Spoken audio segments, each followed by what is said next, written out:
Welcome to another episode of Simple Man Wrestling Podcast. I'm your host, Brian Battisto. Today's guest, we have assistant wrestling coach from CBU, Eric Morrill. Eric Morrill previously coached at Bucknell. He coached at University of Ohio as well as Virginia Tech. He's a three-time NCAA qualifier for Edinboro, and he comes out of Timberlane Regional High School in New Hampshire. Our fan of the week is Brian Navarro. Brian, thank you so much for the review, and thank you for what you do for California wrestling and for being a great commentator at the state meet. We got a Simple Man Wrestling t-shirt for you. And again, like I said, I appreciate all you do, man. If you would like a chance to win a Simple Man Wrestling t-shirt, yes, we are making Simple Man Wrestling t-shirts. We have a few different designs that we're playing with. They're not for sale yet, but hopefully we get that set up soon so that you can buy some cool gear. But if you would like a chance to win a Simple Man Wrestling t-shirt, please leave us a review on Spotify. Also, if you subscribe to our YouTube channel and you like, subscribe, and leave a comment, you have a chance to win a t-shirt there as well. Now to the show. All right, so we just started recording. So first question, kind of a softball. Just what got you into wrestling? I was a 95-pound freshman, and I grew up playing hockey because I'm originally from 45 minutes outside of Boston, and from southern New Hampshire, right? And so my dad's like, dude, you could get hurt, right? Playing hockey, just because I was so small. And I went to Timberlane Regional High School, and at the time that, they won a bunch of New England titles, and they were really good, right? So I was just like, yeah, I'll try it out, right? And I just loved it ever since. Just kind of took off with it. Yeah, I feel like, Boston's such a big hockey country. I remember watching that movie Miracle, and it was like Minnesota and Boston guys. Yeah. Just trying to duke it out, trying to beat the Russians. So Yep. you started off playing hocky. Do Yeah. you have like anybody in your family that wrestled at all, or was it just something? Just my dad wrestled a little bit, like when he was in middle school, and then my uncle was the middle school coach. I'm in my classroom right now, so Oh. hopefully I can still walk in or the bells don't go off. So Yeah. sorry. You were talking about your dad wrestled a little bit? A little bit, yeah. But my dad played D1 hockey for like Merrimack College up there. That's how I kind of got into it. My brother actually played hockey up in Canada. Went to it was called the Ontario Hockey Academy, right? So it was a big hockey family. And then, like I said, I was just too small, I guess, right? I was 95 pounds as a freshman, right? And my uncle was a middle school coach too. So I was just like, so there was a little bit of a connection there, but I just liked that I was able to pick somebody up my own size and spike him on his head, Yeah, you can't really do that in hockey. No. Especially like youth hockey. Like there's like almost no fights at all, right? Yeah. So it's just, so it was cool. It was interesting how I got into it, but yeah, I just taking off with it since then. I love it. Yeah. Do you follow hockey at all right now? Yeah. I'm still a big hockey fan. Like I love watching hockey, right? And where I'm at in Southern California, you have Anaheim Ducks right there, right? That's like 25 minutes. So I take my wife up there on Sundays that I have off, right? And we go and watch, hockey games. That's awesome. They have like a D League in Bakersfield. That's where I'm based out of. But yeah, it's the Condors. So yeah, sometimes I'll just grab my lady and we'll just go watch the Condors. Pretty fun. Hopefully somebody gets into a fight, Yeah. Well, so I feel like at like the NHL level, like that doesn't. I feel like they're trying to get away from that. Which I understand. Like these guys are professionals. They're getting paid lots of money to play hockey, not necessarily to fight, but definitely at these lower levels, they'll still let them bang sometimes. So drop gloves, just drop gloves. So you wrestled at Timberlane Regional High School. So coming from just the New England area, I guess like first of all, like how does the New England Championships work? So, like, do you have a state tournament for New Hampshire and then it goes to New England, or how's that work? Yeah, so basically what it is, like it depends on like the population density, right? So like New Hampshire, it's like top 3 go from the all-state tournament, right? So you got place top 3 to go to New England's. I think Mass is they have a couple like districts, regionals, states, and they have like an all-state, right? And then you got to take like top 8 in Mass, right? So it's like each state, depending on how many kids, right, are within the state, and then everybody meets for the New England tournament. Dude, that sounds so fun. It was a blast because it's interesting. It's the only area in the country that kind of does that, where it just puts you up against other state champs, right? For a New England championship. It's cool. Is it pretty much one division for each one of these different states, or is it something to where like it's just like split up by like like you said population Yeah. density, but like there's So like a like city? each state will have like so like Mass, like you have and well even New Hampshire, so you have like Division 1 states and Division 2 states, right? But then you'll have it's called all states, where it's like the top 5 or top 6 from Division 1 states and Division 2 states meet for an all state title, right? Gotcha. And then you go from the state tournament to a all New England tournament. Yeah, that sounds super fun. I feel like just being in proximity to all these different state teams, I feel like you probably got to know like a lot of different guys from just that northeast Yeah, region. yeah, yeah. Yeah, I still got like all my buddies that I grew up with are in the sport, and like ex college teammates, are scattered all over like the Northeast. So it's cool. Do you know Sean and Casey Boyle at I all? do. I do. Yeah. Yeah. So Sean Boyle, he coached me, I think for 2 years when I was in college. Oh, But really? yeah, he's a funny guy. Sean, yeah, he's back home helping out one of my buddies, Zach Ritzenrun, just started up that Prophecy Training Center, and Boyle's back home helping him right now, back in Mass. Yeah, he's coaching. It's a JC. I can't.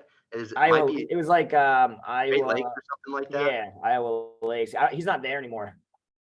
Oh, okay. Yeah, I haven't talked to him in a few months, so yeah. I And know his brother's trying like to get some more guys. he's like a world traveler. Casey is. He's always Yeah, he's like always in like a different country. I'm like, what are you doing, dude? yeah. I mean, if you can do it, like I think like traveling internationally, I think it's fun. I just think right Yeah. now with like flights and all that stuff. Oh, dude, That's are terrible right now. Like, because I was for this training camp, I was back and I was like I was taking American Airlines. They changed the gate on me, right? While I was sitting there, right? And I was in Dallas, so like my service was terrible. Like, and they changed the flight time too. I was traveling for like 24 hours. It was nuts.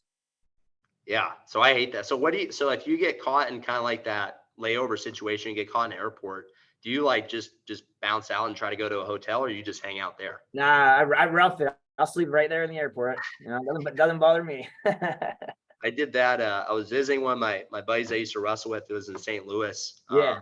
And I got stuck in Chicago for like 8 hours, which I'm from that area Yeah. originally, but Yeah. I hadn't been there since I was 12. So I'm like, dude, I'm just gonna stay in the airport. Yeah. Yeah. Yeah. So I think like one of the things that I want to talk to you about, just because I think the compliance rule is that you can't talk about specific guys, right? Yeah. When you're Yeah. recruiting, but Yeah. just Fargo in general. Are you going out there at all just to check out Yeah, the I'm with Team PA, so I'm helping Team Pennsylvania out, like coaching and stuff. So you're coaching the team? Yep, I'm one of the coaches, and then we have Coach Perkin. He's going with Team California out to Fargo too. So I kind of have to ask you this because later tonight we're gonna have another one, but it's just gonna be the guys kind of just are involved with the podcast. We're gonna talk about Fargo. Yeah. That's something that as a high school coach, like I don't necessarily push super hard just because California and flights and the costs and stuff like that. Yeah. It's kind of a lot. I feel like to travel across the state. And I was just talking to, I don't know if you know Manny Rivera. Yeah. Yeah.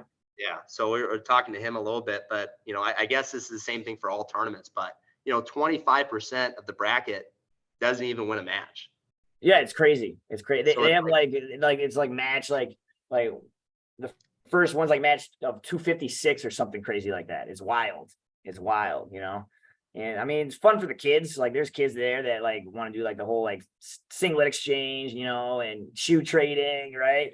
But yeah, I mean, you're right. So as far as like, it can be expensive, because of travel, then you got to buy the gear, and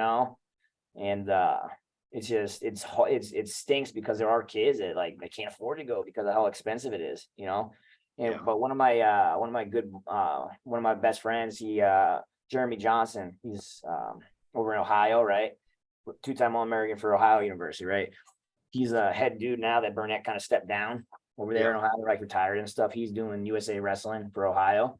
And like he like does like fundraisers and just to help out like the kids a little bit, make it as cheap as possible for them, Yeah, that's something that I mean I wrestled initially in the Chicago area. I would have gone to Glenbard North High School where like Tony Ramos and Brian Murphy and yeah all those guys. And then I moved to Santa Cruz, California, which is like no wrestling, like a Yeah. super small beach town. Yeah. So it was just, my mom and I, it's like, if it wasn't within like 2 hours, like we were going.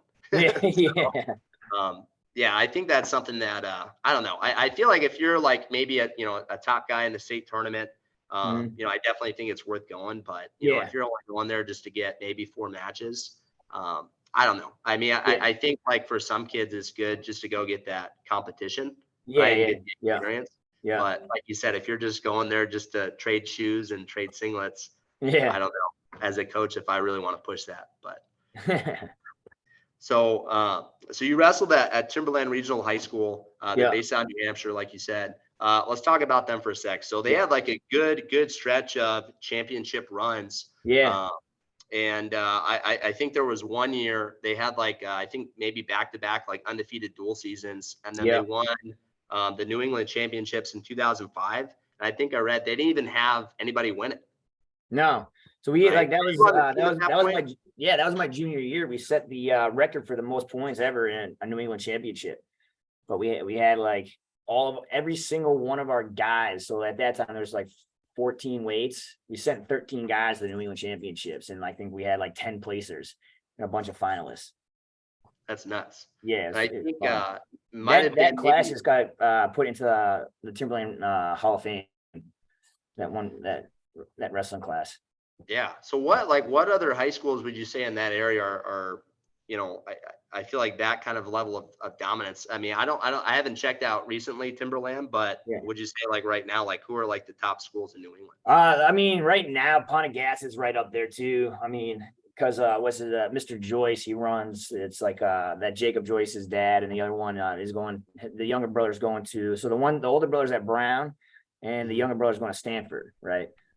He's doing a good job over there as far as retaining kids and that kind of stuff, And one of my buddies, Jack Conroy too. He coaches over at Green Farms Academy, right? So he's doing a good job over there too. Just producing, So I mean, right now it's tough to say because like teams are just getting better and better. Just like overall in general, high school wrestling is getting better. Just the level that everyone's competing at for the most part. Yeah. I think too, like, I mean, wrestling itself, like just, with the internet and like access to film and access to good wrestling. Oh yeah. I feel like, just that has changed so much, even in the last 10 years. Yeah. Where it's like, you can basically, anybody that you're going to watch, like you can basically just go out and watch all their matches, probably that they've ever wrestled. Yeah. So it's like, I don't know. I feel like it's a good thing for the United States just in general, because, I can go on and I can watch Fargo from my house. Like I don't necessarily have to go to Fargo to watch great high school wrestling. Yeah. So you've been in, how long have you been in California now? You've been at CBU for a year? Yeah. Not even a year. I got here late August last year. Gotcha. So, I mean, how has that been? It's a change for sure. I go from central Pennsylvania, right, where there's a bunch of Amish around, and Southern California, where it's just like traffic out the way. It takes me 20 minutes to drive 5 miles. It's like, what is this? So I definitely appreciate, the non-traffic of Pennsylvania, right? But it's been awesome, man. It's just. There's so much to do in Southern California. So much to do. Like I said, you go to Anaheim, catch an Angels game. The beach is right there, so it's definitely a unique spot because, again, like San Diego's an hour and 15 minutes, right, from Riverside, and you have LA hour and 45. So there's just so much in that location where it's like it's unique. I've never been a part of something like that before. Right. So it's cool. It's just me. I'm trying to it's funny too, because like the food out there is so good. Right. So like when I first got there, I put on like 12 pounds. I'm like, what am I doing? I'm like, because you want to try everything new. Right. So like, I think there was like a span of like a couple of weeks where I didn't even cook dinner for myself. Like I was just running around. Like it was funny. Yeah. You're just trying all the different food places. Yeah. So I'm assuming you've tried In-N-Out, right? Yes. Okay, so the hype, all that stuff, you try In-N-Out because you've been at a bunch of different places like coaching, wrestling. You have the In-N-Out.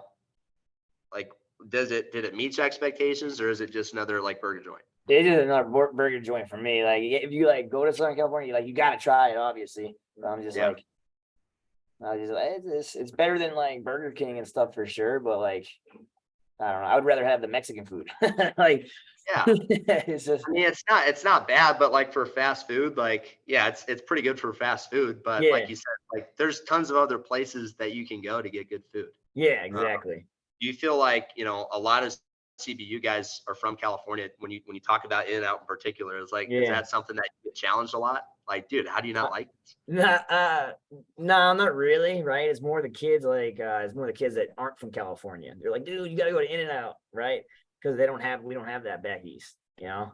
So it's like the California kids they're like, hey, yeah, we can go to In-N-Out, right?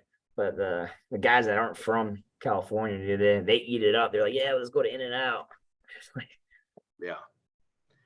So when you look at like your high school experience, yeah, right, with the New England championships, and then you got to see your first high school state tournament, I'm assuming, right? In yeah. Bank. How would you kind of compare them? Like if you're looking at like the California state tournament, like what kind of stands out compared to maybe other states that you might have seen? Um, California, their style of wrestling is not like Iowa. Like if you think Iowa, like because of Iowa State, Iowa, right? It's like the in your face headbang. The California state tournament, the kids are so athletic, right? As far as their movement and like how they move, on their feet, right? And then it's kind of like Ohio too. It's just like the way the reffing is with California and Ohio. It's just they don't allow the guy on top to a whole lot of time before they get hit for stalling, right? So Yeah. the guys from Ohio and California, everybody's so good on their feet, So like what I kind of noticed is that yeah, you'll have your like elite of elite guys that are pretty good on top, but like for the most part, like outside like PA, it's all on the mat, right? All top bottom, yeah, like just like a lot of like grit, right? Fighting for turns on top, that kind of stuff. And the refs let them wrestle on top. But as far as like California, like, and that's what I'm saying. Like, so California, the kids are so slick on their feet. Like they're hitting stop. I'm like, how does high school kid just do that? Right. So Yeah. it's definitely interesting because it's like each state has its own identity, right? As far as how they wrestle. So it's really, really cool to compare like on the recruiting stuff, just like this kid can do this, like, but this kid, like, it's just the difference in styles from state to state. Would you say like your approach to recruiting and just really just your the CBU coaching staff in general? Do you Mm. guys try to like find a particular style, or do you try to find like maybe it's more like a mindset thing that you're trying to look for a kid?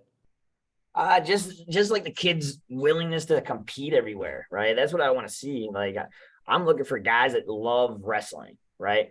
Because right now, at the kind of school we're at right now, like being so early, like being a Division 1 program, like we can't miss on kids. We can't. We need to bring kids in that absolutely that are almost obsessed with wrestling, like that I have to kick out of the wrestling room. And you can kind of see it too, like, oh, this kid's wrestling here, he wrestles here, and they get like excited about talking about wrestling, right?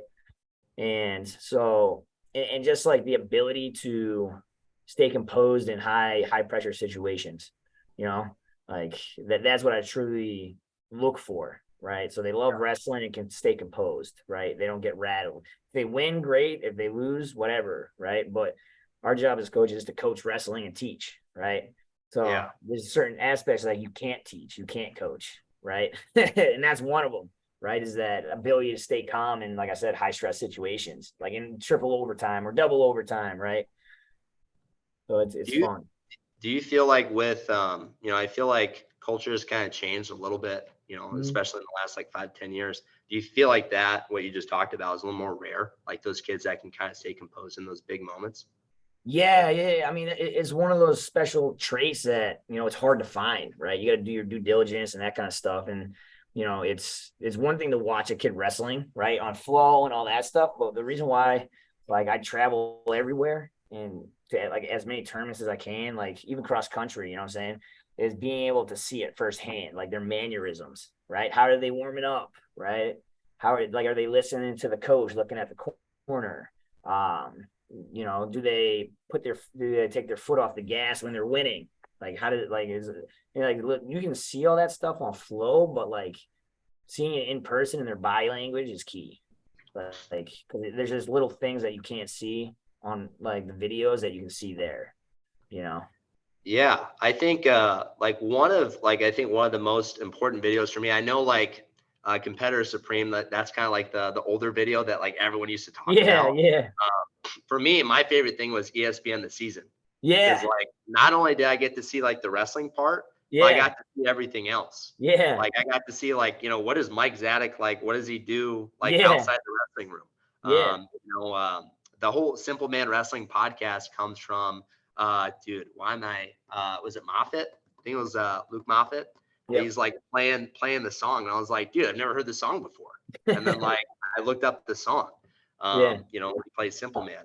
But I almost wish like there was more of that, because I feel like you don't really see a whole lot of what is happening with the team, like what is happening with the individuals outside of Mhm. the actual competition. Yeah. Um, Yeah. That was, yeah, like what was it when who was it? Yeah, they were falling around like Iowa and stuff, right? Like behind the scenes and that kind of stuff. Yeah, that was cool. Like seeing that too, like you said, when I was younger. yeah. I know Flow does, or they haven't done it in a while, but they used to do like the program where they'd go to the school and like, follow them for like a few days and talk, like the Cornell one was like a cool one where it's like, they Mm-hmm. show the practice, and then they're doing like a fundraiser and they're interviewing. Mm-hmm. And, I almost think this is something that, we've kind of talked about with what we're trying to do, is just trying to go Yeah. to different college rooms possibly Yeah. down the line and just start recording stuff. I think just kind of like what you said, like, when you get to watch what people are doing, like how they're training and how they're warming up and how coaches are interacting with guys, I Mm-hmm. think just with the internet age, like kids are so impressionable, especially Mm-hmm. young guys that are trying to figure out the answer. Yeah. Um, yeah, I don't know. Maybe we can talk about that later. But kind of going back to the recruiting thing. So coming out of high school, when you got finished competing with high school, talk about maybe a little bit like your recruiting process. So ultimately you chose Edinboro, but were there Yeah. any other schools that were kind of in the mix? Yeah, I signed really late, you know. I was after senior nationals, right? Is when I kind of popped off, because back then, like I didn't wrestle Fargo, right? Just because being from New Hampshire, wasn't really exposed to the freestyle piece. And then the only summer tournament that was really going on, right, outside of that was like NHSCA Summer Nationals, right? Before it was like, because you still had like my senior year was the first year they added juniors to it, right? So you had junior nationals and senior nationals, and that was it. And that it was still in Pittsburgh at the Fitzgerald Fieldhouse, right? Before they moved it down to Virginia Beach. And so I did well at senior nationals, right? I made the semis at seniors. Um, and then there was like a college expo, right? Kind of thing. I was just going around looking at schools and stuff. But yeah, it was like, there wasn't a whole lot of schools. I kind of flew under the radar just because of my location, right? They're like New Hampshire, like they have wrestling, that kind of thing. So I But it was guess but it's Edinboro was a perfect fit for me. It was a perfect yeah. fit as far as the kind of the size of the school, you know. I wasn't just another number in a big classroom, right? Because I need academically, I needed the attention for sure, right? Because I'm a space guy, I have ADHD like crazy, right? So like I lose focus like halfway through like math class. I'd be like, crap, like I missed everything that we just talked about. So being able to do that and like live in the wrestling room, it being like a 1 minute walk was, it's fun. It's fun. Edinboro was a perfect fit for me. What would you say are like your I guess maybe favorite thing and like least favorite thing about being at Edinboro when you were there? So there's a couple times where it'd be snowing out, right? So Yeah. my least favorite thing is like there'd be days like I would go to class in like a blizzard. I couldn't see like 5 feet in front of me. They wouldn't cancel class, but they would cancel class when all the snow melted in the spring and flooded campus, right? So that's it, But my favorite thing, man, like I loved Flynn. Flynn was really he understood like how to get you tough, right? But like he wasn't holding our hands, right? But at the time too, like I was part of some really good teams, like with Jared King and Gillespie. My sophomore year we took 6th in the country, right? Yeah. And then so it was a unique environment and time for Edinboro wrestling, right? It was just really cool to be a part of, just to be around all those guys, right? So it was fun. Yeah, whenever, so I mean, I really started paying attention when why am I blanking on his name? Like Vic Avery, Yeah. Chris Honeycutt, I think wrestled the Yeah. Cornell guy in the Yeah. finals, and then you got, Cri- Habit and Yeah. Shop, Yeah. and all those guys, Corey Mines. Yeah. Whenever I would watch those guys, and that for me, that was something I noticed because I feel like I kind of wrestled like that. But it Mhm. seems like a lot of Edinboro guys have that almost like a chip on their shoulder a little bit. Yeah. Yeah. Where do you think that comes from? Just small. It's a Division II school with Division I wrestling, right? So as a program, we had a lot to prove, right? We had a lot to prove, and that was one of the favorite things. So during my recruiting visit, right, my favorite thing was I tell this to everybody, right? They're like, "Why'd you go to Edinboro?" I was like, "Listen, I got there, and their weight room there was like mirrors on the wall, like half of them were broken, right? Like cracked, like there was like a half a mirror, right? And like they were lifting. I went in there during a lift, like all the weights are like rusted, right? It's like old school like Rocky film. When I went on my recruiting visit, all those girls, all the guys had like their shirts off. They were like sweating hard, like it was just really. I was like, I want to be a part of this, like, and like everything that we did was we had a chip on our shoulder because we had to, It was an underfunded program with a bunch of blue collar kids on it, right? And then so it's just like, and that's how we all practiced too. Like the practice room was crazy competitive. Like we weren't trying to kill each other, but we were kind of trying to kill each other. Yeah. I feel like like I said before we started recording that, when I did the J-Rob camp, like being in that room, it was like, dude, yeah, now I can see it. Like, plus I think we actually went there to wrestle them before that. I want to say, I think, what years were you at Bucknell? I just left. Yeah, obviously last year I was there from like, what is it, 18 to 22. I was here over 4 years. Okay. Yeah. So I think it might have been right before you got there, but we dueled Bucknell and Edinboro at Edinboro. Okay. And I remember just going in the room and I was like, dude, I kind of like this. Like, this is cool. Like the pull-up bars are like kind of janky. They're like in like beams of the wall. Yeah. And they have like a little weight set up, like in it's like a coach. It looks like a coach's office and like a wrestler lounge, but there's also weights in it. Yeah. But really, it's like kind of like you said, like you have everything you need to be successful. And also Edinboro also has like proof of concept. Like you wrestle hard.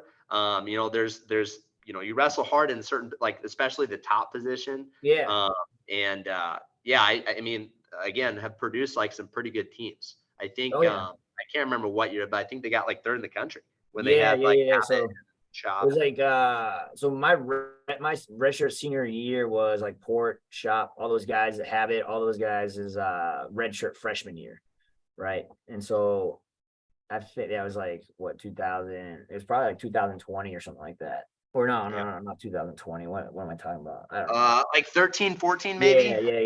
Yeah. Like 2 years after I left. When you think about making that transition, from your high school senior year to your freshman year at Edinboro, what would you say were some of the things that really stuck out to you?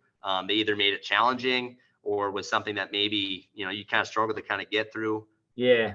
Oh man, it is. I don't think I sniffed a takedown for like a couple months. Like, and for me, that's hard because I want to win, right? I'm like, I'm training hard. Like, why can't I take one of my training partners was like Ricky Dubell. I was like, why can't I get Ricky Dubell? Ricky Dubell tech folded this dude in the national finals, right? In high school, senior national champ. Dude was really, really good on top. I couldn't get away from him, right? So not only was I not getting takedowns, but I couldn't freaking get on bottom either. And Flynn's like, dude, you gotta figure it out. You gotta figure it out.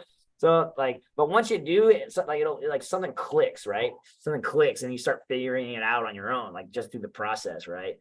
So yeah, that was just the hardest thing for me, man. Is because I liked wrestling, I like training hard. Like that's something that I enjoyed. Like just the ability to see how tired I could get. Like if I do what can I make myself puke today, right? Yeah. And but yeah, that was the hardest thing, man. Trying to figure it out those first couple of months, dude. Is because everybody they just beat the bag off me for the first month, right? I'm trying to stay on par with all these guys, training hard and stuff like that. I'm like, man, I don't think my body's ever been that sore before, right? And then so how'd you not lose confidence in all that? Because like you said, it's like, dude, one of the worst things for me was getting taken down over and over again and just not being able to get out. Yeah. Oh yeah. Yeah. It's so hard on your mind, especially, Yeah. when you're 18 years old. Yeah. Well, it was just, Flynn and Clifford yelling at me. What are you doing? Get up. Like, keep going. Like, I was just like, all right, So really just trying to be encouraging as Yeah. much as possible. And Yeah. Just like, was it like hard? Like, you oh need to yeah. be, Like I was or like, was I would punch like the mat, I'd punch the wall. Like there's times where I would like get so far, I would like scream, right? Just because it's like wrestling's frustrating sometimes, but it's like you either get mad and get better, or like you put your head down, right? And then keep getting the crap kicked out of you, right? So it's just like I think I went the other way. I would get mad and I would try harder, right? Like yeah. a little switch in your head, like, listen, I'm ending with a takedown if we end wrestle. Like, stop. I'm getting this takedown before we end. But for those first couple months, it didn't happen, so that was kind of frustrating. But I think I got lucky. There was like a super. I think it was like maybe the end of the week. My first week there, like my yeah, first day, I wrestled Bryce Hammond. yep, If you know that name, yeah, dude. yeah, yeah. Oh yeah, Drilled a little bit. Like yeah, we drove for like half the practice, and I was yeah, like, oh, dude, I belong here. Like I'm good. This is like yeah, my first day. And yeah. then all right, we're gonna do like a 30-minute match. And dude, it was like one of the worst days of my Yeah. life. Dude, Like, Bryce Hammond wrestles really hard. yeah. Especially like, he had like super hairy arms. So he's just like putting the legs in, just freaking cross faces, like I'm pulling hairs out of my mouth. Oh no. It was so bad. When you think about now that you're coaching and Yeah. you stop competing, like when you see freshmen come in, they're coming from places where they were the best guy in their room. Oh yeah. Now that like maybe your role is switched, like how do you take like your experience as a freshman transitioning to now you're coaching guys that are transitioning into college? I mean, Oh how yeah. do you kind of coach that? It's hard, man. You just basically try to push him as hard as possible, right? And see how do you respond, right? Like that first couple weeks is like it's preseason, or not really preseason. It's just kind of open mat and stuff, and you're doing your conditioning and stuff, and then you hit preseason hard after a couple weeks of, like after syllabus week, and they kind of get into a routine and stuff. Then you kind of pick up the preseason, right? But it needs to be hard, right? Because like, hey, listen, like this is how it's gonna be, right? This is how we're gonna do things. This is how you should respond, right? But it's not like throwing them again, like right into the wolves, right? But you like each week, it gets a little harder, right? Because at that point, they were like, oh yeah, like I can do this, right? So you don't ease into it, but you don't throw them like into the fire like crazy, like right away. Yeah. Like if you're doing bike sprints or something, for example, like, all right, we'll start with 5. Then you go 7, like 5 1 minute goes. Then you add 7 1 minute goes. You kind of build off of it. You build into it.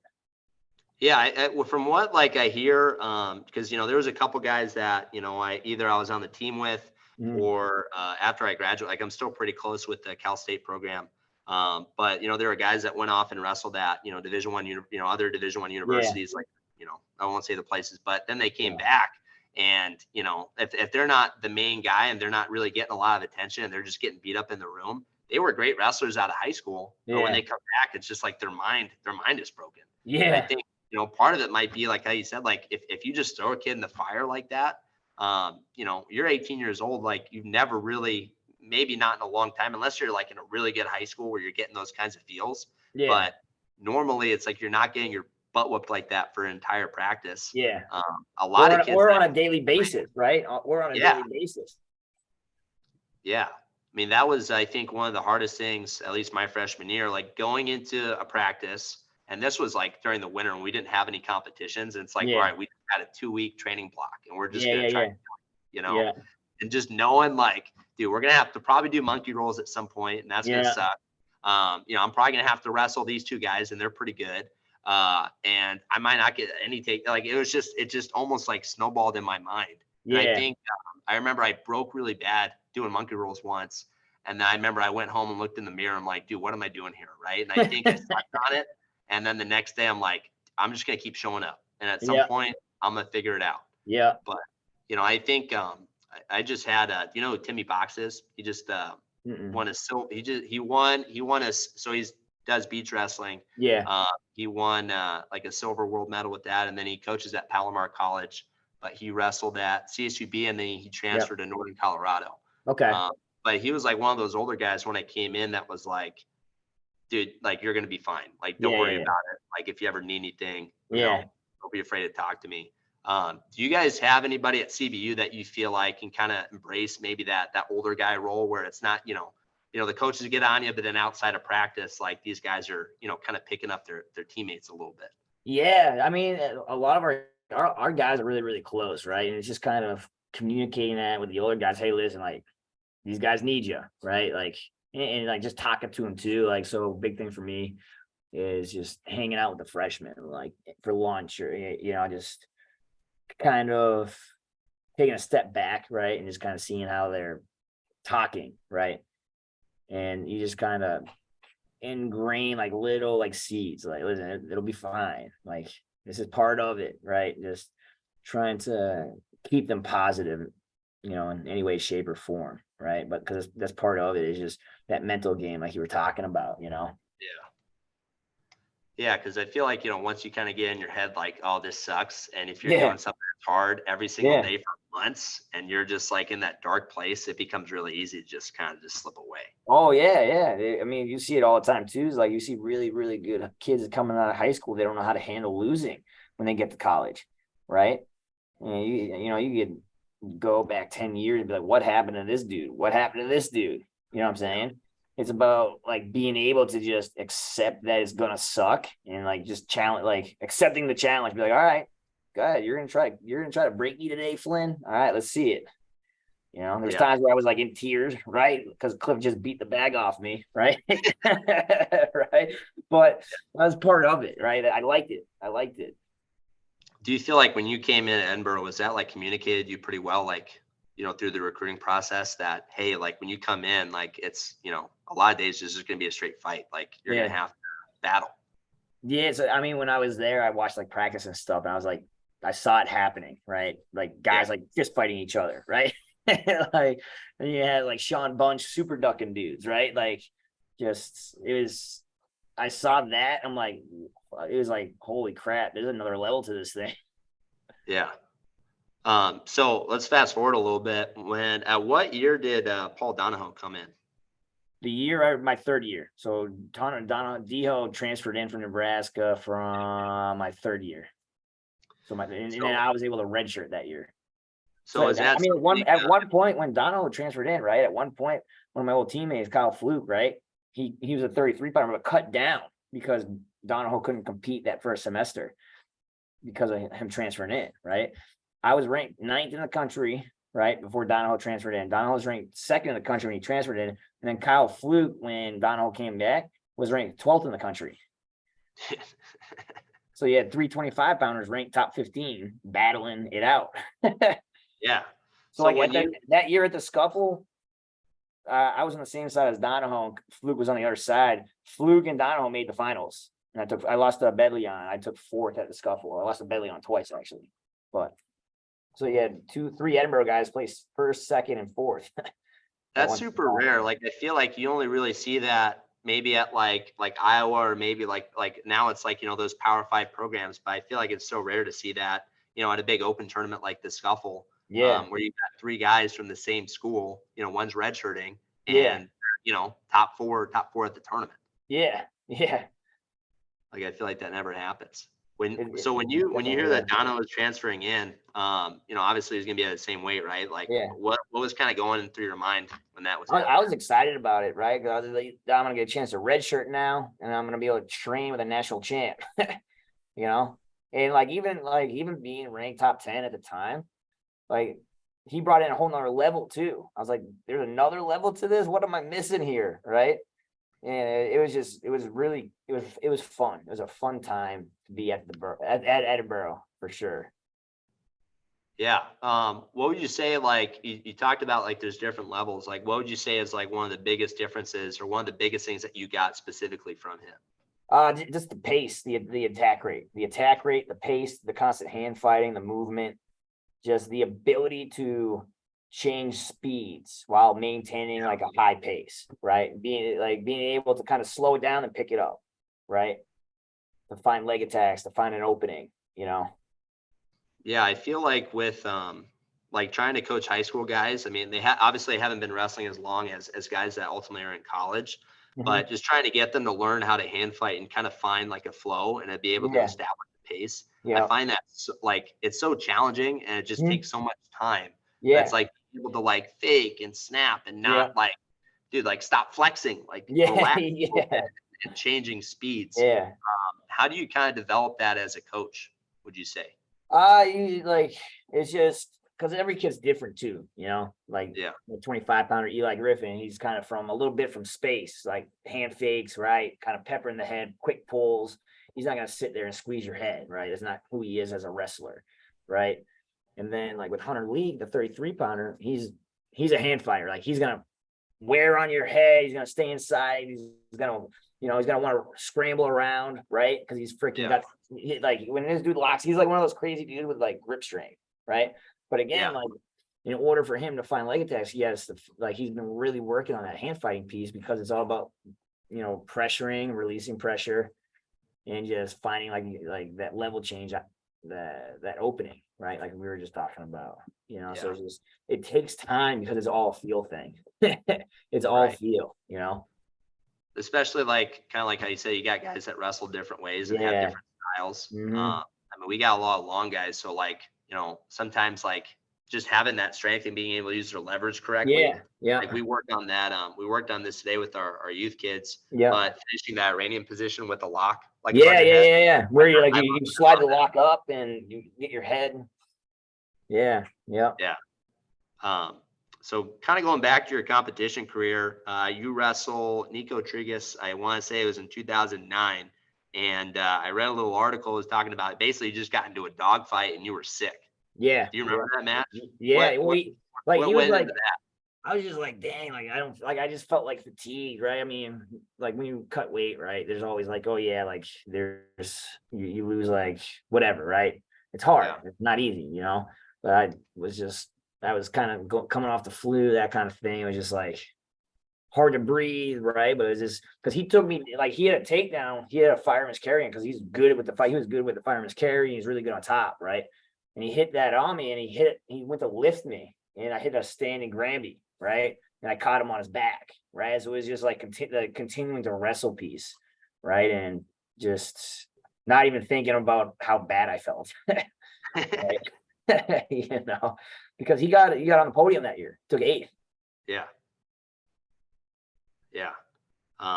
Dude, I think it's super important and it's kind of hard to measure, I think, sometimes as a coach, especially in high school. But in college, it's kind of like, dude, like you're here to, be a competitor in a lot of ways. But with high school, it's like, kids get sick and it's like, they sometimes want to pull themselves out of competition. Oh yeah. But the thing is like, you never know how you're going to feel. Like, you No. might skip out on this duel, but what if at one of the, the state qualifying events or at the state tournament, you can't really control if you get sick. So if you get sick at a big tournament or a big, important match, especially in the postseason, you got to be able to wrestle through it because the other option is you just don't wrestle. You know what I mean? Oh yeah. So, I mean, when you kind of encounter that when you're coaching, what do you kind of do, I guess, to, you can't really control exactly what their decision is, but how do you kind of motivate those guys to, sometimes push through that? Yeah. I mean, it's a sticky situation, right? Because you don't want the kid, right, to be truly sick and like get other guys sick too, right? And then like there's the rules you gotta follow as far as when a kid gets sick. You gotta send the trainer, and there's protocols in place, right? But there's times where it's like in a tournament, it's like, listen, like you don't feel good, like no one cares if you feel good or not. Like you know what I'm saying? You have to find a way to fight through it, not worry because I say it all the time, like nobody, like your wrestling hopes you're sick, right? Yeah. Like, right. You know what I'm saying? So it's just being able to find a way, right, to train and fight through the fatigue and like, and if it doesn't go your way, whatever, right? But you gave it your best shot possible, because in life that matters too. Like you're telling me if you're sick, you're gonna not go to work just because you have a headache or something, like you'll get fired. You won't have a job anymore if you keep doing that. Yeah. Or like, I say this all the time. I don't have kids yet. But it's like I talk to the high school guys like, hey, like who wants to be a dad or a mom at some point? And a lot of them are like, yeah. I'm like, all right, well, if your kid's sick and, God forbid that, hopefully that never happens, but Yeah. if that happens, or your kid or your wife, your husband, whoever, Yeah. are you just going to just throw in the towel? Yeah. Like, no, because now it's not just about you. Like Yeah. now it's like you have somebody that you're tied to in a way. And Yeah. it's like, if you drop the ball, it's not just affecting you, it's affecting them too. Yeah. Yeah. Yeah. Yeah. And Exactly. I think when I say it like that, they find it super, super relatable. Yeah. So I think it might have been that same season that you wrestled Trigus. You wrestled Anthony Robles, and I think this was 2 years before he won the national finals. But I was watching the Reno TOC. I'd never seen that match before. I never really paid attention to how Robles wrestled on bottom, but it just seemed like, dude, he was explosive and was just constantly looking for a reversal. Yeah. Obviously because his best position was top, and I Yeah. know he's still developing at that point. Yeah. But kind of going into the match, you have a high level competitor, he's missing one leg. How do you kind of prepare for that? And what was something that maybe going into that match, once you got into that moment, was there anything that kind of threw you off? Just the flexibility of his leg was, and obviously how strong he was, but those are kind of matches for me were fun as far as the challenge of it, right? I love wrestling those the high level guys, because that's why you train so hard, and at that point, that was my junior year, my redshirt junior year. And at that point I was pretty confident in my ability and stuff like that. I was like, all right, let's go.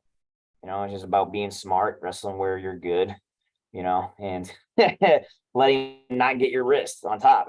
Because once he gets that wrist, it's over, but it was fun, man. It was fun. It was an interesting match for sure. Yeah. So I don't share this opinion, but I have some buddies that have the opinion that it's an unfair advantage because he only has one leg. And part of me is like, dude, he wasn't a 4-time undefeated national champion. He had to figure out his style. Yeah. It's at what point does it go from, well, he's missing a leg, it's a disadvantage for him, to, well, now it's an advantage because he only has one leg. It's dude, you have to figure out your own thing. Yeah, there's gonna be haters no matter who you talk to, right? At some point, they're like, what I'm saying. But kudos to him. He figured it out. He figured out how he had to train, right? What he had to do, and so the dude had a lot of success, and he is as a competitor, you're whatever, obviously competing against somebody you want to win, screw you, I'm winning, right? But looking back on it, you gotta have all kinds of respect for a dude like that, man. I can guarantee, because it probably wasn't easy figuring it out, No, probably not. When you think about just your wrestling career, just overall, and you hear cutting weight or weight management, I guess generally, how has your weight management / cutting weight philosophy changed over the years? And I guess, what is it now? It's honestly, it varies from kid to kid, right? Because the big guys can be I do Nathan Haas, right? That transferred in too, right? Haas, I swear that dude loses like a small child every time he steps on the mat, right? By the end of that hour and a half practice, the dude's lost 10 pounds, right?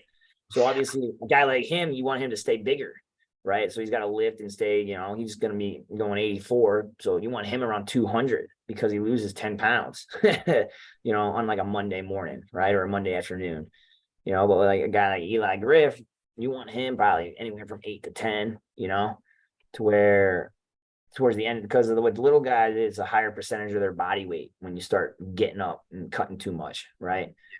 And so right now he's right around 10 over, 11 over training right now. And for him, that's right where he needs to be, because he's not going to have to utilize our preseason to get his weight down, right? He's coming in. So last year, unfortunately, he got injured at the end of the year, right? And so he's hyper focused right now. The discipline that he has right now is through the roof, right? Because he's locked in. He doesn't, because last year he got an opportunity taken away from him, right? He's the next opportunity that I get, I'm going to be ready, right?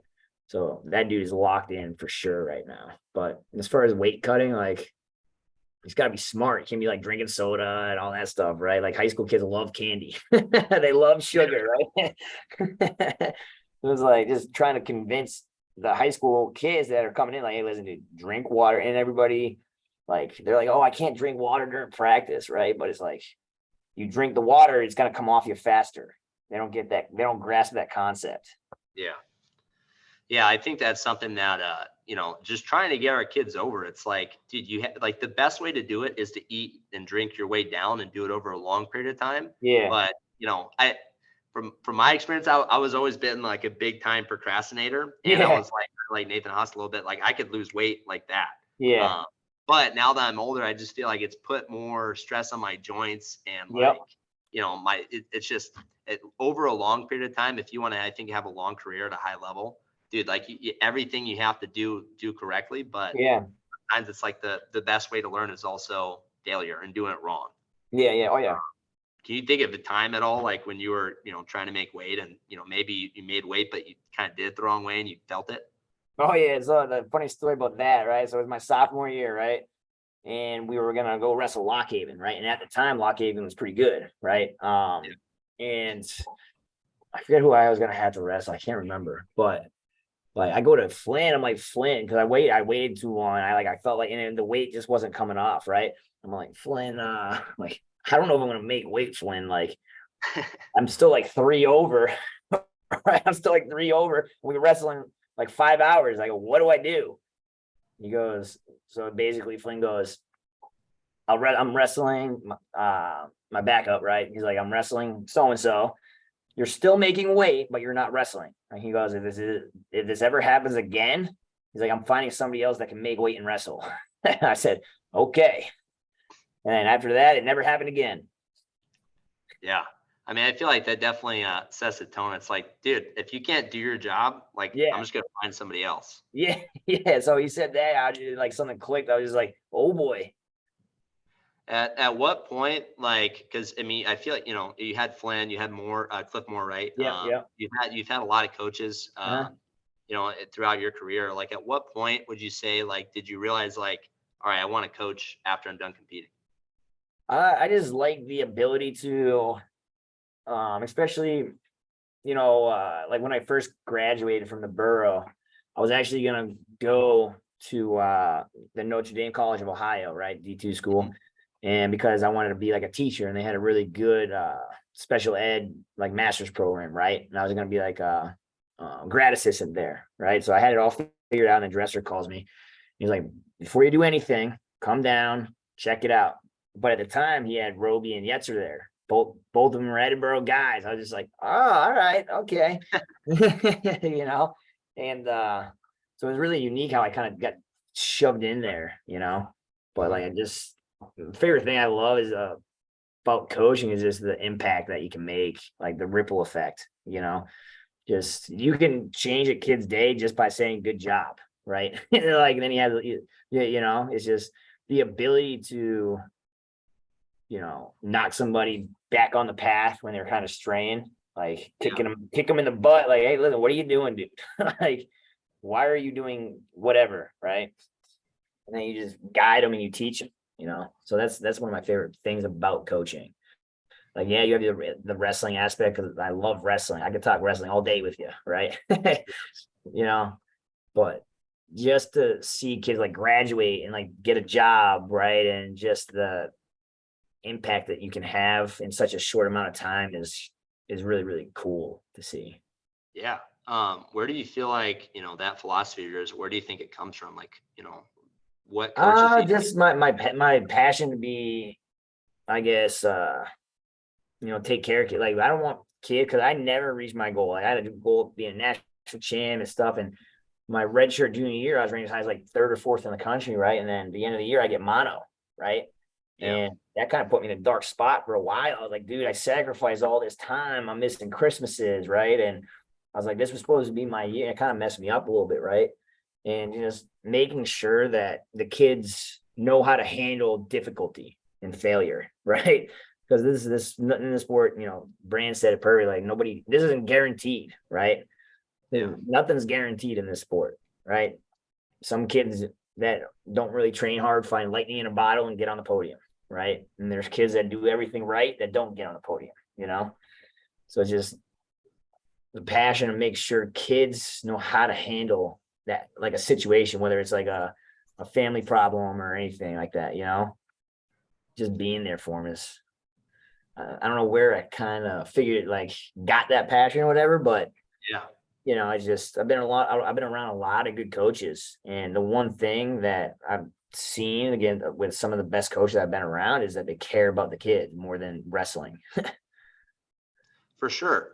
Do you feel like, so, I mean, Cal Baptist, like, I mean, they're not like a Big Ten school or anything like that. Yeah. I almost feel like, sometimes these quote unquote smaller schools are actually probably a better fit for a lot of kids Yeah. because they get that kind of attention. Yeah. Like the coach like cares about you. Well, sometimes like, in these Big Ten schools, and not all of them, but, I think certain coaches, just from stuff that you hear, it's kind of just like, if you're not the guy, like you don't get the attention, Yeah.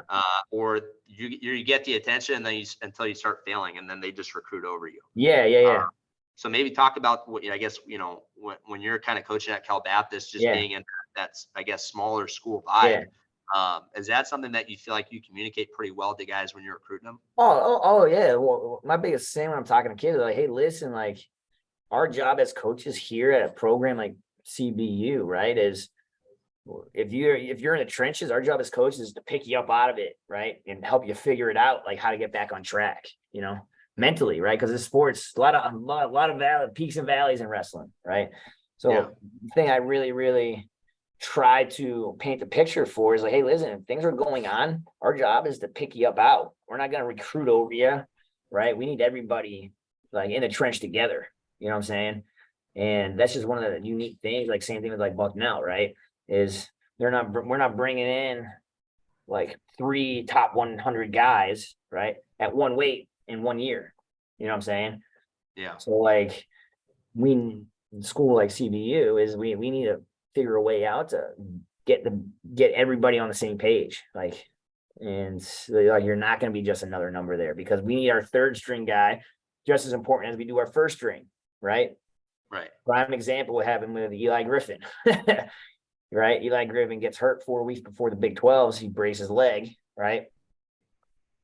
Our backup was like he was still wrestling stuff, but Eli's backup didn't think he was gonna be wrestling in a Big 12 tournament, right? But like he needed to be ready, you know what I'm saying? So it's a very unique situation, right? Because like I said, like right now we're at a point where we can't miss. So the people that we're looking for and finding, like they got to be bought in big time, especially nowadays with like the transfer portal and all that stuff, right? Because if a good kid leaves,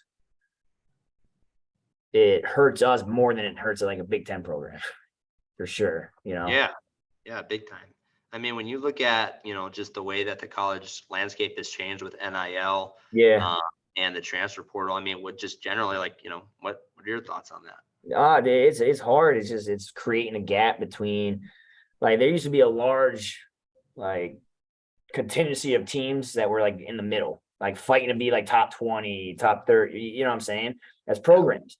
Now I just feel like the gap, because of the money getting tossed around, right? This was always considered like a blue collar sport, right?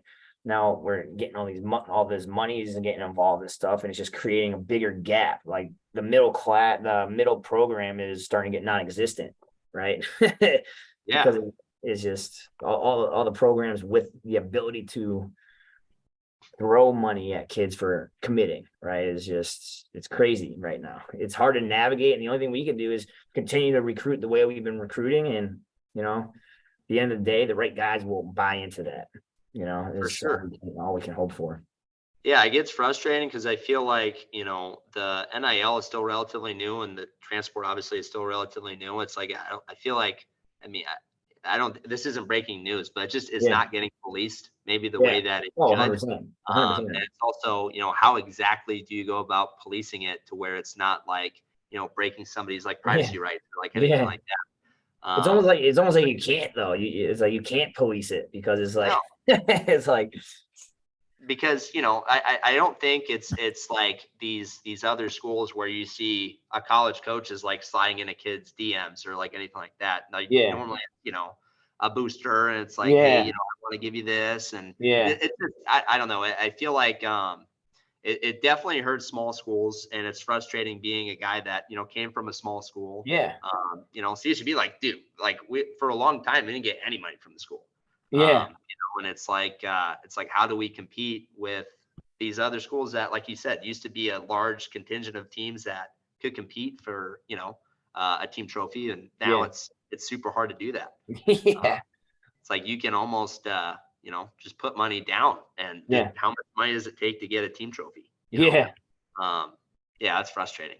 But I guess on a lighter note, I always like going to Cal Baptist for dual meets. It was my first year competing after my redshirt year. I was a backup, but I weighed in a lot of competitions. Yeah. And I remember CBU had this, they called it like throw it outside or take it outside or Take something it outside. like that. Yeah. Dude, Yeah. it was this big like outside duel, and they had Joe Gonzalez, and they had Stephen Neal. Yeah. And dude, it was popping. There wasn't like a huge crowd, but like it was, as the kids say, lit. Like it was like a good time. And then I remember when we came down a couple years later, they had like a light show in the gym, and like they were like pumping music. I guess talking about, I have a big philosophy on trying to build dual meets up and stuff like that. But you're at Cal Baptist. Like, what are you guys doing, I guess, to try to continue to build that atmosphere? So, I mean, what we've been doing a lot, right? And, Southern California has a huge population, right? So what we've been doing a lot is we've been sending our guys to like youth clubs, right? And just like spreading the word of CBU wrestling, getting our guy, because our younger guys are really, really good with kids, right? And we're just really doing a really good job of trying to market, right? And we have already a plan in place because we have Iowa coming in next year as our first home duel, right? We're gonna wrestle them in the event center, right? The basketball arena. So we're already starting to plan on trying to figure out a way to sell that out, which is 5,000 fans, right? And so Derek has a really good vision in mind, right? What he wants CBU wrestling to be. And right now it's just putting the boots on the ground, right? Reaching out to the communities, reaching out to high school coaches, getting into high school rooms, just doing whatever we can to spread the brand of CBU wrestling. Like, so it was our first duel was a quad, right? And our regular gym, right? And we're doing a good job of putting on like making it more fan friendly, right? Like we got a Big 12 blow up that they run out of. They have a song, lights, smoke, right? So it's fun for these guys too, and fun for the fans. There's probably about 1,100 fans there for our first quad, or our first home duels with like Cal Poly and Vanguard, right? So it's just building off that, right? Yeah, I know. I can't remember. Was it this year or maybe the year before? I think there was I was supposed to duel somebody and they backed out. It might have been Oregon State, and then CBU was just like, "We'll do it." Yeah. So that's cool to see them now coming out for the West Coast. Yeah. When you guys have a date for that already? November 4th. November 4th.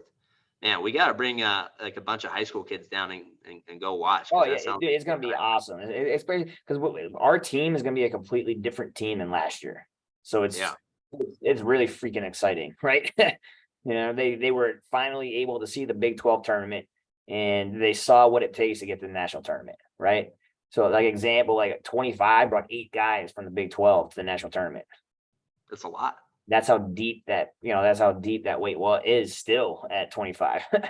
Yeah. I'm trying to think. There was like Iowa State had a guy. Was it Terrakina? Utah Valley, I think, had a guy. I mean, the list goes on. Oklahoma State's always got guys. Yeah. So I feel like it's cool to see just the Big 12 conference go from having 4 teams after Mizzou left. Now it's this big group. Oh yeah. I wish CBU would join the Pac-12 and kind of build that up a little bit, but it's okay. Maybe in a few years, whenever the contract ends. But definitely we're going to try to bring some guys down for that sounds super fun. So kind of just jump in a little bit to what you're doing right now. So you're at Team PA, like a training camp for Fargo. Yeah, so our training camp just ended. The central training camp just ended. There's about 35 kids here, 30 guys here, but it was all talented kids, right? Talented kids. And the Bucknell wrestling room is gorgeous. So like just being able to do that at Bucknell was pretty unique, right? It's good for the Bison too, as far as getting, that many talented kids in one room just to see the campus and facility, that kind of stuff, right? But yeah, then that just ended. I'm just kind of hanging out with the coaches and doing my work, right? Doing this and just kind of hanging out. And then I take the bus with Team Fargo, the PA team, on Saturday morning. We leave and drive 17 hours, right? So it's just You guys are taking a bus? I'm hopping on the bus with the kids, baby. Dude. I mean, that sounds fun, but also like kind of the headache a little bit too. Yeah, I just like to show the kids how tough I am, like, hey, listen, like, I'm doing this with you. You guys aren't that tough. Come on now. Yeah, I feel like leading by example goes a long way. Yeah, without a doubt, because they're gonna be complaining and doing all this. I'm like, listen, I like this stuff. I get to hang out with you guys longer. Yeah, you just gotta make sure, like, when I did the J-Rob camp, like driving from Wisconsin all the way through to Oregon for a camp, it's like, dude, every 2 hours somebody's like, I have to go to the bathroom. Yeah, it's like, guys, hold we it. all just go to the bathroom at the same time. That way, it's not like every 2 hours. Yeah. So you only really have these kids for like a short while. Like how long is the camp? I was like 3 days. So for 3 days, like for me, like, I'm always kind of back and forth on camp sometimes because it's like, you want to make sure they get the good training in. It's also like kind of close to Fargo, so you don't necessarily want to do a whole lot of live. Yeah. So is it more just you guys just do a lot of drilling and just go through common positions, or do you kind of treat it more almost like a technique camp? No, like, especially at this point right now, they're not going to learn anything brand new, Yeah. and try to hit it, right? So it's just covering like the basic positions, chest reps, front head pinches, bottom parterre bottom, because like if you have a good lace or a gut, you can win a lot of matches against really good guys, right? So just being able to cover those positions and then just kind of getting them aware of, the matches. So it's like we ran 2 matches on what's today, Thursday, like Tuesday, right, in the morning. Kind of just did a hard drill session in the afternoon, and then that night was another 1 match, covered positions, and that was it, right?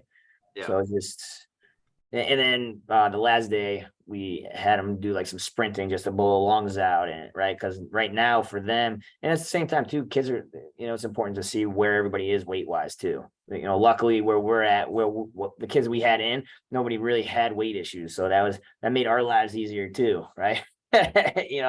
So it was good though. It was good to see, put names to the faces, right? And it's cool just to continue to do this with Team PA, just because of the talent pool out here. Yeah, and I think too, like, I mean, it's interesting, like interacting with guys that maybe are from the East Coast or the Midwest, and they hear California, and they're like, do you live by the beach and like stuff like that. But I feel like California is like actually, I think, and maybe I don't know, politically things that maybe change things a little bit, but I feel like it's super attractive to some of these kids that maybe come from, colder climates and wanting to maybe get a different perspective on wrestling in life. It's just finding the kids that want to like move away from home, right? And it's because of what I would say, like, it's okay to leave for 4 or 5 years and then come back. You can always come back, right? But just at least check it out. Because once we get on campus sells itself. Right. The food out there sells itself. The location sells itself. Right. So it's just a matter of being like, hey, listen, like, we have this stuff. Come check it out. Right. And like, you can always go back home. You can always move back home after college. It's okay. You don't have to spend your entire life out here in California. Yeah. Well, I mean, so that's kind of what happened to me a little bit. I ended up getting stuck in Baker. I wouldn't say stuck, but it's like you get done wrestling and then there, coaches around, like, they're like, hey, why don't you come teach? Or hey, why don't you come coach? And it's like 4 years later, almost 5 years later, I'm still here. But going back to CBU, so you talked about the campus and stuff. I actually had never really been on the campus. Like, we just been in the gym. But I remember we were leaving a duel once, and they had, like, it was weird. Like, they had like the gates. There was like gates next to the gym, I think, and they were open. And they were like having like a rave at like 8:00, and they had like a DJ, and they had like a bunch of people wearing glow sticks. I guess, like, what does like CBU have to offer apart from the wrestling and like the academic side, but like the student life and the culture there? They do so much for the students. Like, there'll be events where they where you can sign up, right? And they'll load a bunch of the students onto a bus and take them to an Angels game for like $10, right? That's awesome. Yeah, there's all different kinds of stuff through like our rec department, right? Our sports and rec stuff, like where they go canoeing, hiking, camping if they want. They travel up to see like camping, like the Redwood Forest, stuff like that, right? So they do a really good. They bring bands on campus. They do a lot for the students, right? Because what they don't want students to leave. They want to keep them to interact with each other and just have an overall good experience, right? So they do a lot for the students there, which is really, really cool to see. Like, and honestly, they have some of the best student housings I've ever seen. Like they actually live in like apartments right on campus. So that's so I feel like the typical freshman experience at CSB, we didn't have that until like a few years ago, but Yeah. you have to go on basically like some of the worst dorms on campus. Yeah. So you come into CBU, you don't have to go to those dorms. You can basically just get set up almost like in an apartment like that. Yeah. So like the freshman dorms, right? They're called like cottages or the village, right? So it's basically you're with 6 other wrestlers. Like obviously you're gonna share a room with another wrestler, but it's like almost like a little mini apartment kind of thing with 6 other wrestlers, or 9 if you're in the cottage, right? Where there's 3 bathrooms, laundry services, your own kitchen, right? So it's really, really wild. It's cool. That's awesome. Cause I feel like that was like one of the best things for me was, dude, I could just make my own food and not have to worry about like paying this extra thing for any meal service. Yeah. I feel like that's a sweet deal. So I got a few more questions. We've been going for about an hour, so I kind of want to close to wrapping up because I know you have practice. Like in an hour? Yeah. Okay. I don't know if you can tell me this, if this is top secret or not, but for off-season training, like what is CBU working on? Like, are you guys working on like specific things, or is it more like? Yeah, go ahead. So like right now for the summer, we're doing a lot of like technique based morning, because we go in the morning. That way the guys have all day, right? If they want to get an extra lift or whatever, right? They have the day to do whatever. If they want to go to the beach, they can, that kind of stuff, right? And we're working on a lot of area, like a lot of top. We're basically working in all positions, right? And kind of like what I was saying before is that like every kid's different at what they need to work on, right? So it's just a matter of like we'll give open room for the most part, right? And NCAA rules wise, it's we can't technically be running practices, right? So it's like more individual based than anything, right? And then Friday's open mat, right? Where you come in, shake hands, and scrap. Yeah. Right, on Fridays.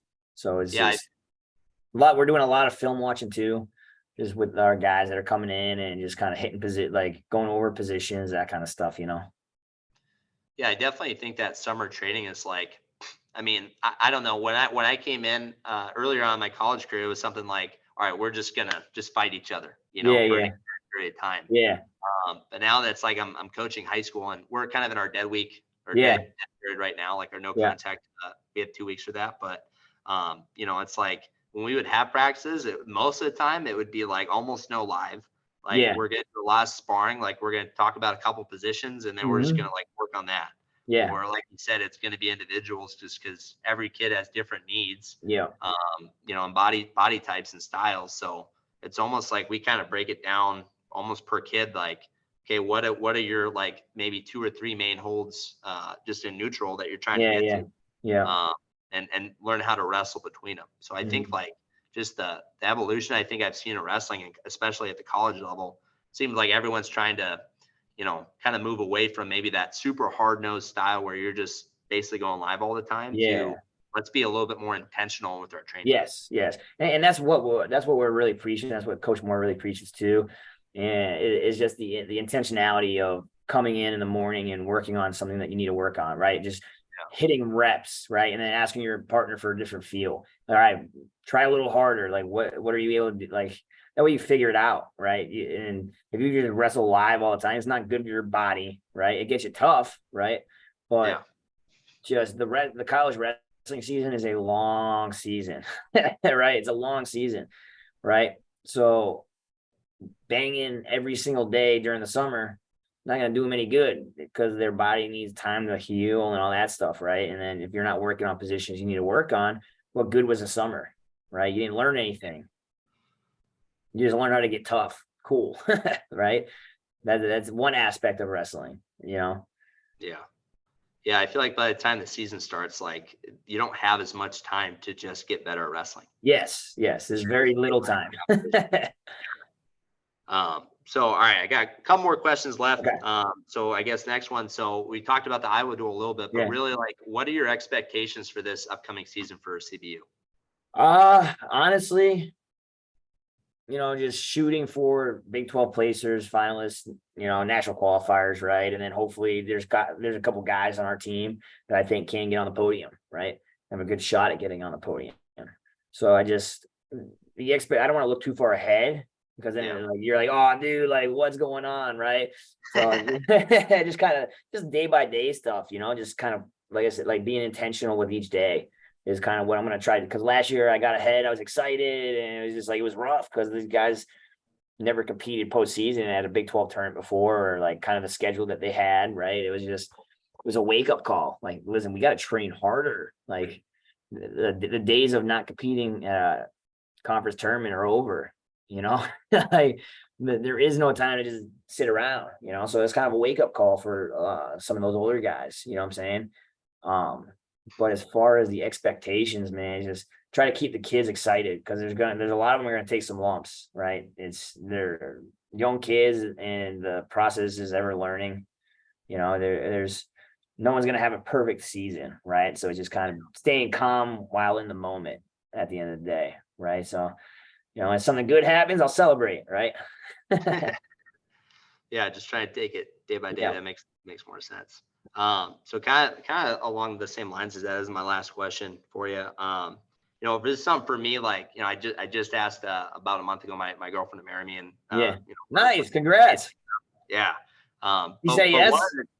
She said yeah. She said yeah. We talked about it before, like not like right before, but I was like, I did kind of like a lukewarm proposal, like conversations about it. So I wanted to make sure, like yes. Smart man. Yeah. But so it kind of in the same lines as that, like you're married, right? You don't have any kids yet, do you? No. So I guess like one of the things that, I've kind of learned as I've gotten older, is, how do you kind of balance that, work-life coaching kind of thing? Because like you said, like you're trying to get this big, dual meet set up. You're a recruiter, and you're always taking calls from kids. How do you kind of balance all that? I'm still trying to figure that one out. But I'm doing a better job, because it's like it is different. It's being married is fun and stuff, right? And I gotta find a way. I'm still trying to figure it out, right? As far as finding a way to disconnect, right? Because I love the recruiting aspect of it, getting a chance to know kids, know their families, right? Because it's almost like a piece. It's like putting pieces to a puzzle, like together, right? To get your best product at the university and do something that has never been done before by a school like CBU, right? So like each piece is vital, right? So it's just finding a way to disconnect, and then when you're home, right? Like if a kid calls you or texts you, you're like, hey, listen, like I'll give you a shout tomorrow morning, right? I'm kind of hanging out with my wife right now. I'll give you a call tomorrow. So, so that's kind of what I got. Because before it was hard, right? Because I was always on the road, especially at Bucknell. Like being in Pennsylvania, I was going to clubs, high schools, driving to Ohio, right? And so we had a long talk about it, right? So it was a good talk to have, because I wasn't aware, that I was like, yeah, you're right. I do need to like disconnect a little bit more sometimes, right? Yeah. How wrestling is like, it's wrestling, right? It's hard because I feel like it's so easy to take over like my life, Yeah. And like when I'm home and like a parent texts me, or like a kid texts me, or like whatever. I've talked to other people, and they're just like, just it might be an emergency for them, but you need to like read the situation. Like what time do we have to be at tournament this weekend? And it's like a Thursday or Wednesday. Yeah. Dude, just let it sit. Like you can talk to them tomorrow. Yeah. It's I think just kind of being able to kind of read the room a little bit. And then, yeah, my fiance, I think, we have enough conversations to where she kind of checks me. I think, Yeah. if I'm being a little bit too much and, Yeah. but yeah, dude, it's hard figuring it out. And I feel like I've asked that question to almost everybody I know. And then, yeah, there's no answer out there really yet. Yeah. When you figure that answer out, tell me. All right. Yeah. Yeah. I'll let you know. Coach, dude, it was really fun having you on. Yeah. And, I really appreciate it. Yeah. Great opportunity, man. Appreciate it. for sure. Hey, so we'll end right here. Yep. If I can talk to you just for a little bit after we're done recording, that'd be great. Yeah. For sure. Cool. All right. Thanks.